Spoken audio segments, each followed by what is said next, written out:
ഇന്നത്തെ ടോപ്പിക് കേരള നവോത്ഥാനം. ശ്രീനാരായണ ഗുരുവുമായി ബന്ധപ്പെട്ട വളരെ പ്രധാനപ്പെട്ട പോയിന്റ്സ് ആണ് ഇന്ന് നമ്മൾ നോക്കുന്നത്. കേരള നവോത്ഥാനത്തിന്റെ പിതാവായ ശ്രീനാരായണ ഗുരു ജനിച്ചത് ചെമ്പഴന്തിയിലെ വയൽവാരം വീട്ടിലാണ്.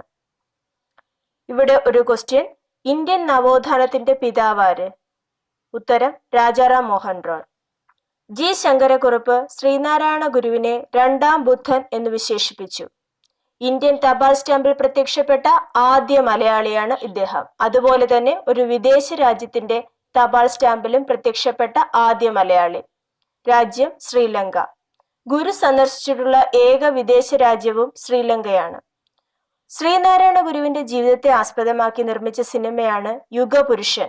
സംവിധാനം ചെയ്തത് ആർ സുകുമാരൻ. എന്നാൽ ശ്രീനാരായണ ഗുരു എന്ന സിനിമ സംവിധാനം ചെയ്തത് P.A. ബക്കർ. ഗുരുവിന്റെ രചനകളിലൂടെ ആദ്യ കൃതി ഗജേന്ദ്രമോക്ഷം വഞ്ചിപ്പാട്ട്. ആത്മോപദേശ ശതകം. ഇതിലെ പ്രസിദ്ധമായ വരി: അവനവൻ ആത്മസുഖത്തിനാചരിക്കുന്നവ അപരനു സുഖത്തിനായി വരേണം. ജാതി മീമാംസ. ഒരു ജാതി ഒരു മതം ഒരു ദൈവം മനുഷ്യന് എന്ന പ്രസിദ്ധമായ വരികൾ. ദൈവദശകം. ഈ കൃതിയുടെ ശതാബ്ദി 2014 ആചരിച്ചു. ദർശനമാല, നിർവൃതി പഞ്ചകം, തേവര പഥികങ്ങൾ. ഇത് ശ്രീനാരായണ ഗുരുവിന്റെ തമിഴ് കൃതിയാണ്. നവരത്ന മഞ്ജരി. ചട്ടമ്പി സ്വാമികളെ ആസ്പദമാക്കി രചിച്ച കൃതിയാണ് നവരത്ന മഞ്ജരി. അദ്ദേഹത്തിന്റെ പ്രവർത്തനങ്ങൾ: 1888 അരുവിപ്പുറം പ്രതിഷ്ഠ.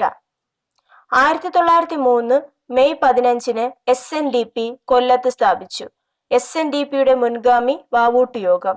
ഇതിന്റെ ആജീവനാന്ത അധ്യക്ഷൻ ശ്രീനാരായണ ഗുരു. ഇതിന്റെ ആദ്യ ഉപാധ്യക്ഷൻ doctor Palpu. First secretary Kumaranasan. ആദ്യ മുഖപത്രം വിവേകോദയം. ഇതിന്റെ സ്ഥാപകൻ കുമാരനാശാൻ.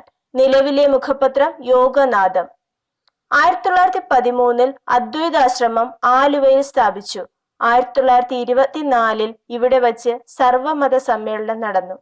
1928 സെപ്റ്റംബർ 20 ഗുരുവിന്റെ സമാധി. ഗുരുവിനെ ടാഗോർ സന്ദർശിച്ചത് 1922 നവംബർ 22. ഇവിടത്തെ ദ്വിഭാഷി കുമാരനാശാൻ. ഗുരുവിനെ ഗാന്ധിജി സന്ദർശിച്ചത് 1925 മാർച്ച് 12. ഇവിടത്തെ ദ്വിഭാഷി N. കുമാരൻ. ശ്രീനാരായണ ഗുരുവിന്റെ ജീവിതത്തെ ആസ്പദമാക്കി K. സുരേന്ദ്രൻ രചിച്ച നോവലാണ് ഗുരു. നാരായണം എന്ന നോവൽ എഴുതിയത് പെരുമ്പടവം ശ്രീധരൻ. Thank you.